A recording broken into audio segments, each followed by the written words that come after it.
Hey, what's going on, everyone? Welcome back to episode 11 of Royally Rumbled. I'm your host, Jordan. And I'm your host, Robert. This episode is covering WWE's live event from Saudi Arabia, the Greatest Royal Rumble, which takes place live on Friday at noon. Or 9 a.m. for you West Coasters. Yeah, you get to roll out of bed, get a cup of coffee, and throw on the network if you're off on Friday. Yeah. We will be at work. We will be at work, but I'm going to try to sneak having my phone out and watching it a little bit at my desk, so we'll find out. Yeah, same here. I'll pull it up on my computer and see how long that lasts. But anyway, let's talk about the first ever 50-man Greatest Royal Rumble match. It's big. Yeah, it's the biggest match in Royal Rumble history. The winner gets a trophy and also gets bragging rights. Not the bragging rights trophy. I'm glad that you differentiated the two. He gets declared the first ever winner of a 50-man Royal Rumble. Yep. It's a big deal. Yes. I don't know what they're going to do with it beyond this other than he won, but I mean, we'll see what happens. Yeah, WWE likes to make meaningless trophies, so this is another one. At least it's not the Divas Cup. Divas Cup. Naomi, the first ever winner of the Diva Cup. So far, only 18 competitors have been announced. They are Daniel Bryan, Braun Strowman, Kurt Angle, Chris Jericho, Elias, Bobby Roode, Baron Corbin, Big E, Kofi Kingston, Xavier Woods, Apollo Crews, Shelton Benjamin, Sin Cara, Chad Gable, Goldust, Titus O'Neil, Mojo Rawley, and Dolph Ziggler. In addition, Big Show and Mark Henry have been confirmed, along with Sami Zayn and Kevin Owens. Yeah, and I'm sure we're also going to get guys like Rhino, Heath Slater, The Revival, Breezango, Kane, Bobby Lashley, Drew McIntyre, possibly Shane McMahon, and rumor is we're getting Great Khali and Rey Mysterio. That's exciting. Yeah, but I mean, there's a lot of open spots in this match because, I mean, this match is going to go over an hour. Just by nature of having 50 men, I mean, the regular Royal Rumble is usually an hour. So this could easily go hour and a half, almost two, depending on how they speed it up. Yeah, exactly. And I'm sure other people who wrestled earlier in the night will also compete. Yeah, I feel like that's very possible, at least, if nothing else, just to fill the 50 slots. Yeah. It'll certainly be interesting. Now, give me a number off the top of your head. What number do you think will win the match? Oh, like the entry number? Yes. I just want to see who's going to be closer. 30. Okay. I'm actually going to go with 28. Nice. So, with that being said, who do you think is going to win the match out of the people announced or rumored? Well, in my opinion, this whole program, the Greatest Royal Rumble, is a glorified house show. So, I don't think that much is going to change necessarily. And I also don't think that you're going to get a lot of situations where heels go over because they want to keep the crowd happy because this is the first time they've done an event in Saudi Arabia. So all of that being said, my estimation is that Daniel Bryan will finally win the Royal Rumble. Just not the one that gets him into WrestleMania. Yeah, I also see Daniel Bryan winning this, but I could also see maybe someone like Braun Strowman. Mm-hmm. I feel like Bryan's on a hot streak right now since coming back, so I feel like they need to capitalize on that and keep his momentum moving forward. Definitely, and that's one of the reasons why I have him there. But I mean, obviously you could make a case for Braun Strowman because arguably nobody's hotter than Braun Strowman right now, if the chance on Raw were any indication. Also, I would like to point out that Zack Ryder suffered a knee injury on Monday during the main event tapings in a match versus Mike Bennett. He said on Twitter earlier, while the rest of the roster is flying to Saudi Arabia for the greatest Royal Rumble, I'm flying back to Orlando to get an MRI. I'll keep you posted, and I'll be back. So I just hope that it's not as bad as he's expecting it to be. That's terrible. Yeah. That guy can't catch a break, dude. Especially with moving from SmackDown to Raw, being stuck in that program with Mojo Rawley for the longest time. Yeah, well, good thing they brought Mojo over, too. It's pretty straightforward. It's hard to kind of pick and choose when we only have 18 officially announced competitors. It also sucks that the stipulation isn't at least a number one contendership. Yeah, and that could always change. They could always announce that like after the following Monday on Raw. It'd be great if they used the overly ornate, ridiculous trophy as the way Lucha Underground uses the gift of the gods. So he's got to carry around that trophy, and then he could trade it in to get a match the next week. Oh my God. Imagine trying to take that thing through security. Through security at an airport. It'd have to be Braun Strowman then, right? I don't know. And then he comes out and he cuts a promo and he's like, I'm tired of carrying this thing through security. Kurt Angle, I officially trade in my greatest Royal Rumble trophy and I want a title match next week. He can't get out of Saudi Arabia because security won't let him. With the trophy, they bring it, and he's arguing with the Saudi guys at the checkpoint at the airport. Well, how the hell did they get it here? Sir, you're gonna have to check your other bag. You're about to check these hands, and he beats the shit out of everybody. Next up, is a match we haven't seen in literal years, which pits John Cena against Triple H in a classic singles match. Yeah, I mean, like you said, this will be the first time that these two legendary superstars have faced off one-on-one since 2010. I mean, a little fun fact here. During John Cena's career, he's won a total of 25 championships. On the other hand, Triple H has captured a total of 24 championships. Wow. So collectively, their championship history is nearly enough to give each member of the 50-man Royal Rumble match one title apiece. That's amazing.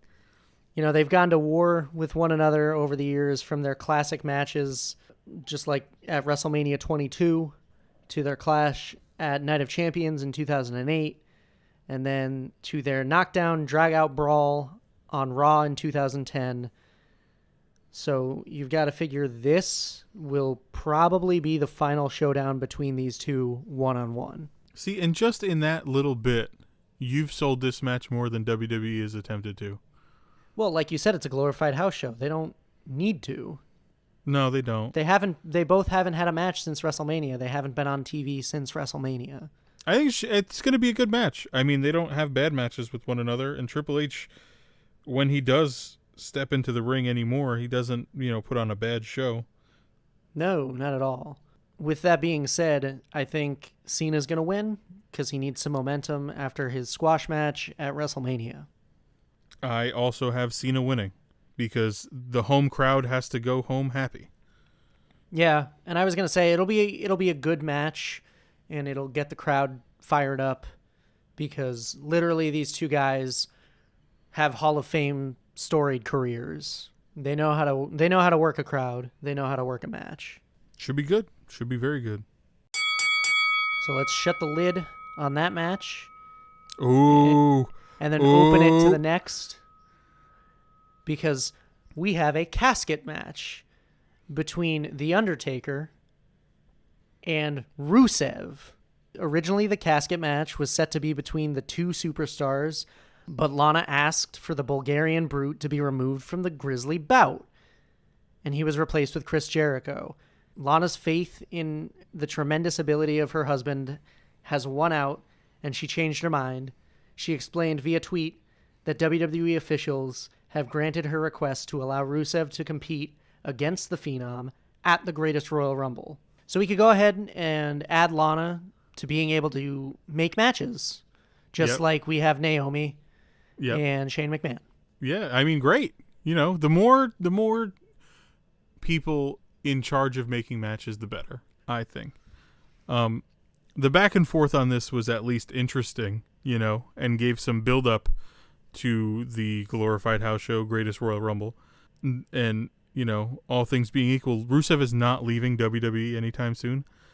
So the fact that became a story that people ran with was hilarious.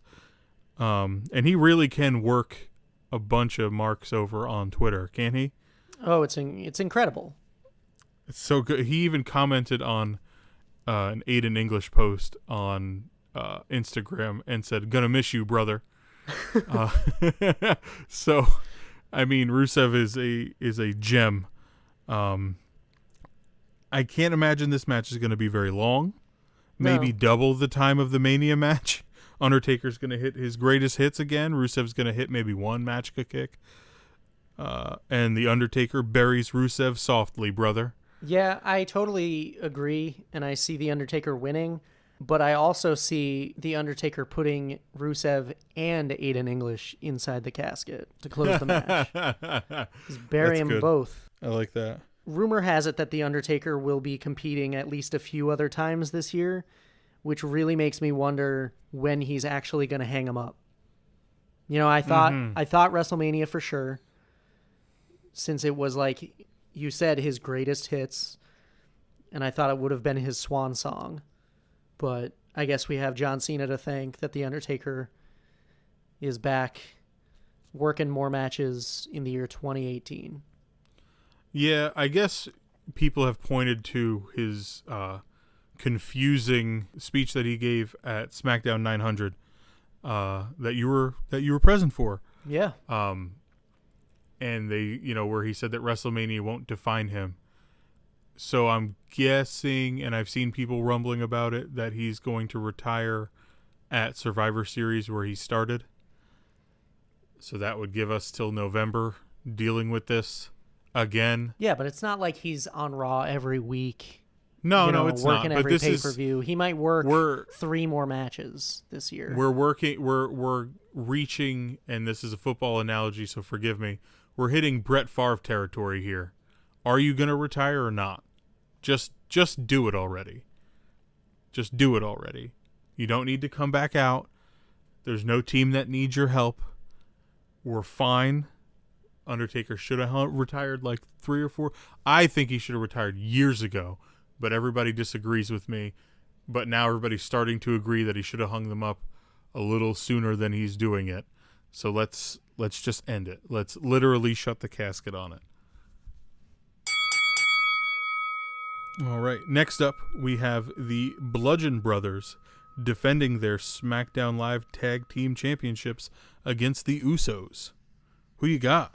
See, I went back and forth on this. This one's a little hard for me. So the Usos had their long-awaited WrestleMania moment, which actually turned into a coronation of the Bludgeon Brothers. I don't know, because the Usos defeated the New Day a few weeks ago on SmackDown, and they earned the right to challenge for the titles.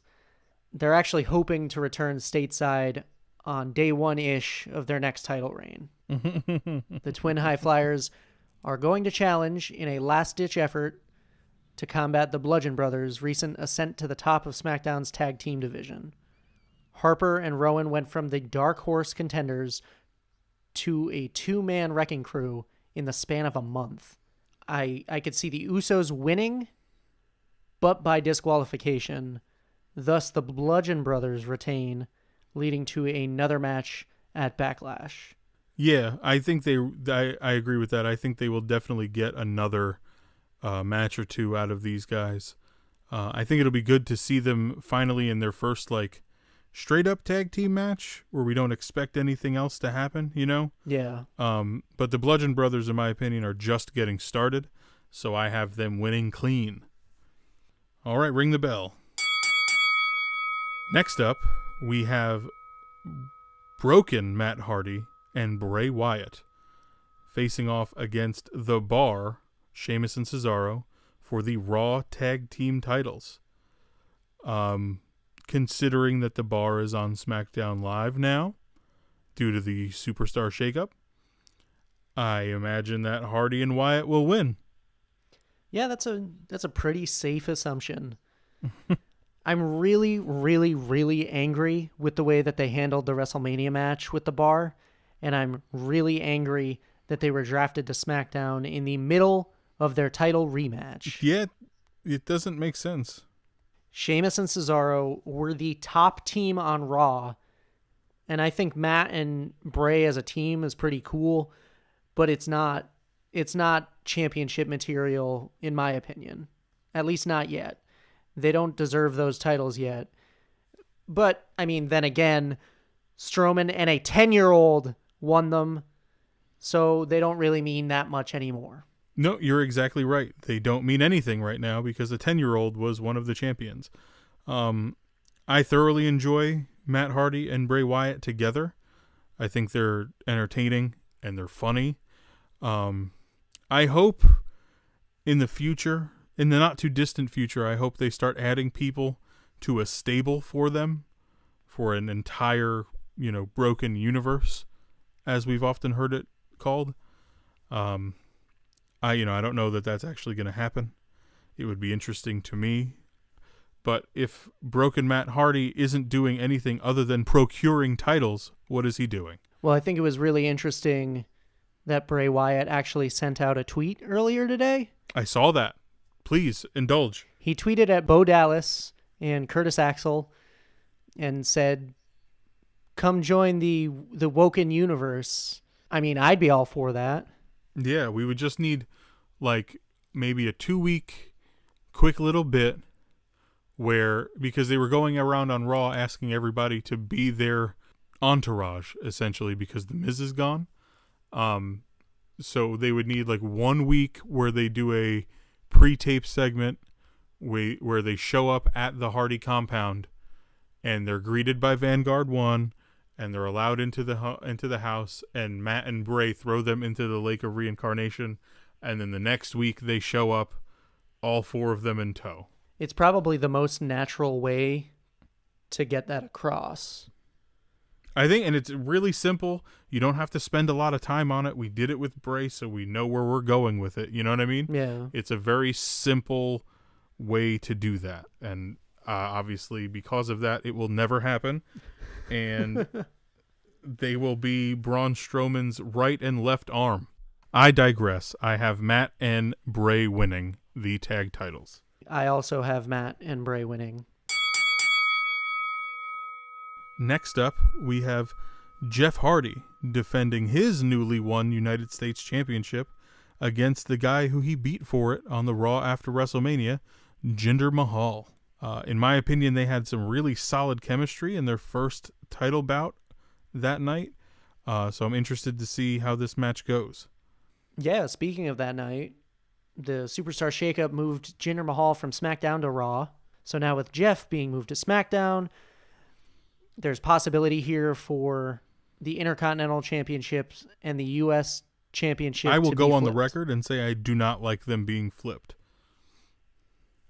I do not like them being flipped either, because you've got to think Lesnar holding that Universal title and being gone for so long, that Intercontinental title was elevated.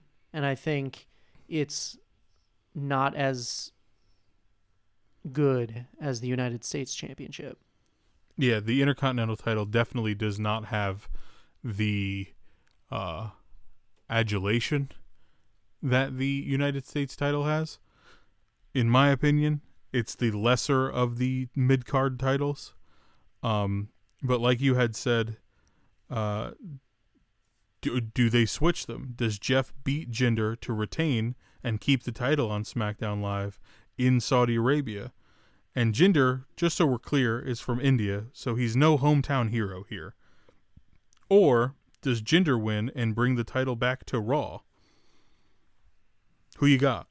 I think Jeff's going to retain here and get a big pop from the crowd because he's Jeff Hardy. You know, he's always been one of my favorites for years and years and years. He's still getting big reactions And I think him as United States champion on SmackDown is a good thing. And I think they are already starting a build to a feud between Jeff Hardy and Randy Orton, because Randy Orton still has his rematch clause. I'm sorry, I fell asleep for all of that. You said Randy Orton. I also have Jeff winning. Ring the bell. Oh. Royally Rumbled's burial of Randy Orton continues. Talking about the United States Championship, we could transition over to the Intercontinental Championship, where we will see a fatal four-way ladder match for the title as Seth Rollins defends for the first time against The Miz, Samoa Joe, and Finn Balor. Now, the Intercontinental Championship is one of the most prestigious prizes in sports entertainment, and given the title's rich heritage, like you said, Balor, Rollins, Joe, and Miz are going to stop at nothing to claim the Workhorse Championship. This match is going to be wild. Although, after witnessing one of the greatest ladder matches in the last couple of years at NXT TakeOver New Orleans, it's going to be kind of hard to top. With that being said, who you got? I mean, I definitely agree. I love multi-man ladder matches, and that match at TakeOver was something to behold. All of these guys make a claim for this belt. I could see all of them holding it and not being upset that any of them have it. And SmackDown has a 50-50 shot of stealing the title here like we talked about before. Does Jinder win and then SmackDown steals the IC title in this scenario? Who knows? I have Seth Rollins winning because when in doubt, you pick the champion to retain. Well, I mean, that went over really well with Ember Moon, didn't it? Sure did. Yeah, I've got Rollins as well. He's been getting some of the loudest reactions from anyone on the roster, which is why I could see him retain. I think it's going to come down to Balor and Rollins. We're getting closer and closer to a matchup between the two of them. Although it's weird, Miz still has his rematch. It's all confusing. He's using his rematch at Backlash. So as of right now, The Miz is set to face Seth Rollins at Backlash. And then what is the plan with Samoa Joe? He faces off for this, but he also may be challenging for the Universal title at Backlash. It's so confusing moving him to SmackDown Live. Yeah, Joe keeps getting the rug pulled out from him again and again with the injury, with his move to SmackDown, with his feud with Roman Reigns. It just doesn't make any sense. He cut a phenomenal promo on Roman Reigns, the Raw after WrestleMania. And then the next night cut a phenomenal promo on SmackDown as a, I'm here now, I guess. So that's really frustrating to me. I think he deserved to stay on Raw as the top heel, but here we are. You even brought up a good point to me the other day, saying you don't want to see Samoa Joe versus AJ Styles. Nope, I don't, because I know that all you'll get on Twitter is people saying, oh, they're just doing TNA. They're just doing Impact. They're just, and the two performers themselves are phenomenal, and I'd love to see them face one another, but I don't want to hear the backlash. Oh, I see what you did there. Ring the bell. Next up, we have the Cruiserweight Championship match as Cedric Alexander defends his title against the winner of a gauntlet match tonight on 205 Live. Could be anybody. Yeah, so far Drew Gulak and his former friend Tony Nese have been announced for the gauntlet match.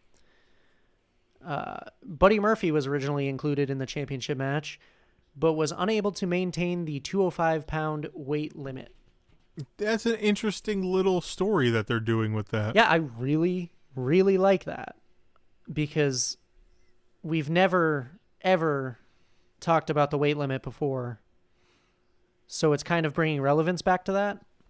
Yes, definitely. But regardless of who is in this match, Cedric's winning. So there you go. Yeah, I agree. Cedric Alexander, he's going to retain here. And hopefully it'll lead to a longer program with Buddy Murphy. Following that, we have AJ Styles defending his WWE Championship against Shinsuke Nakamura in a WrestleMania rematch. Yeah, dude. Styles and Nakamura is going to face off in the only WrestleMania rematch. And except this time, the circumstances surrounding the contest will be very different than their epic showdown at the Showcase of the Immortals. Definitely. I think, does Nakamura continue to get DQ'd using heel tactics? I mean, this is tough because I think the way that they're using Shinsuke's language makes his character fresh and interesting, and it's the perfect use of him as a smug heel.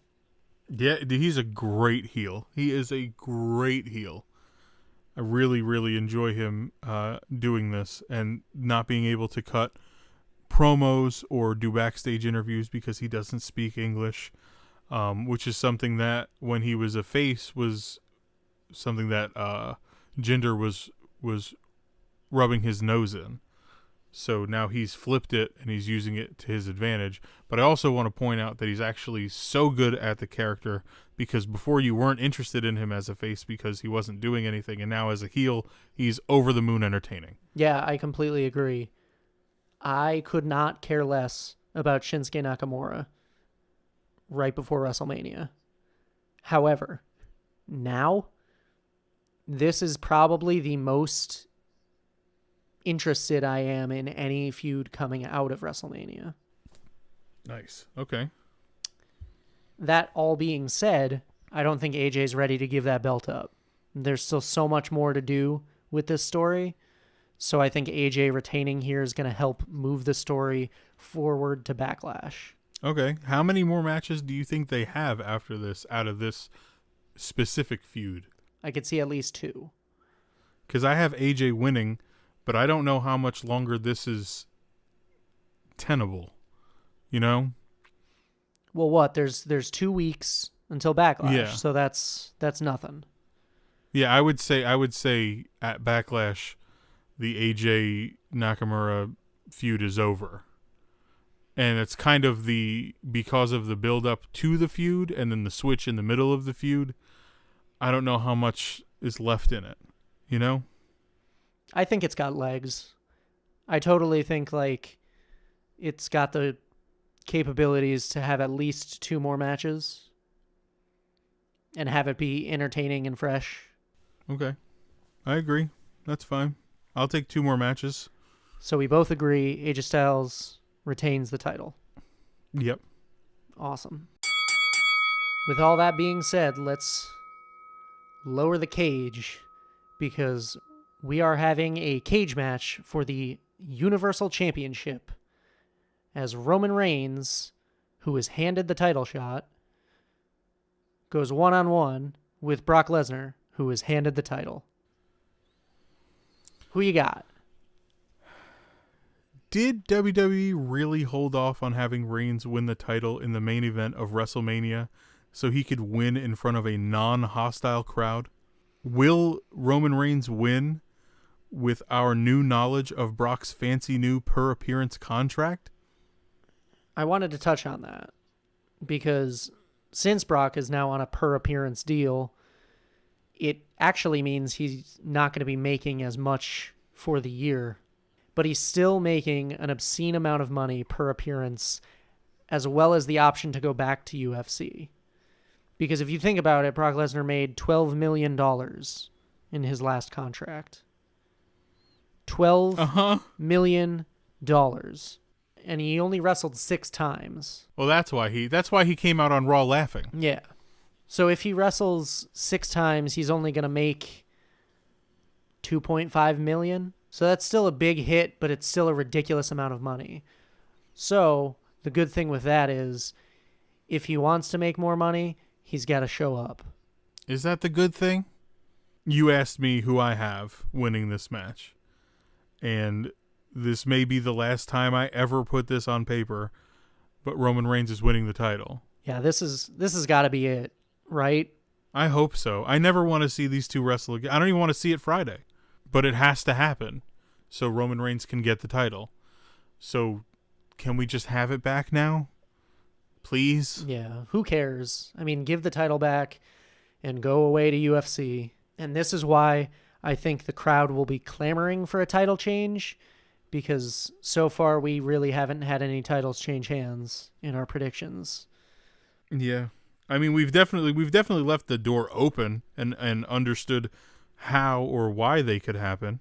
Yeah. But I mean, this would be the one. Yeah. If you're gonna do one here, this is the one to do. Please. Yeah, Roman's gonna kick out of 5 F5s, and he's gonna look super strong. That was absurd. He took 6 F5s at WrestleMania. Honestly, I could see the match ending with Roman spearing Brock through the wall of the cage, but Roman's feet are going to hit the floor on the outside. Oh, so you think that it's going to be it's a classic cage match and an escape only victory? I don't think it's going to be escape only. I think it's going to be pinfall submission or escape the cage, which is the rules that they've been doing.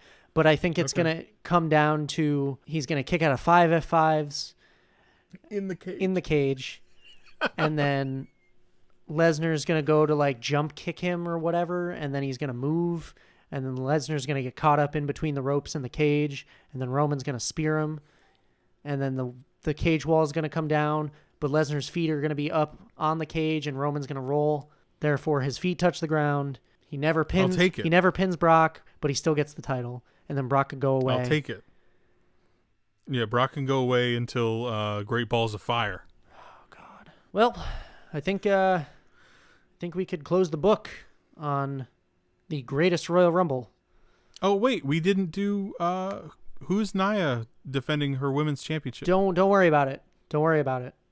Oh, all right.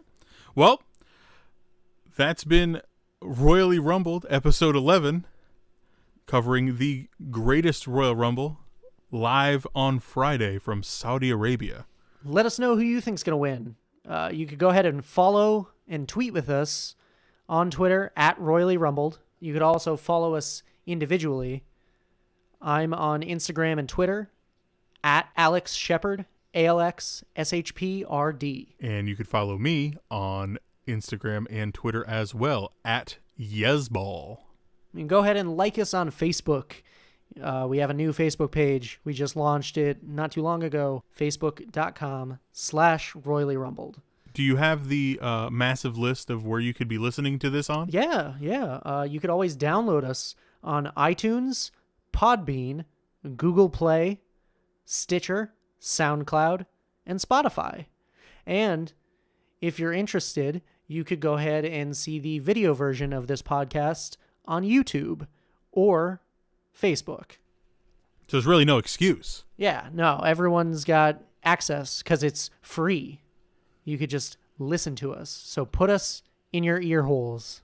Enjoy the greatest Royal Rumble. And stay tuned for our next episode in 2 weeks for Not even Backlash.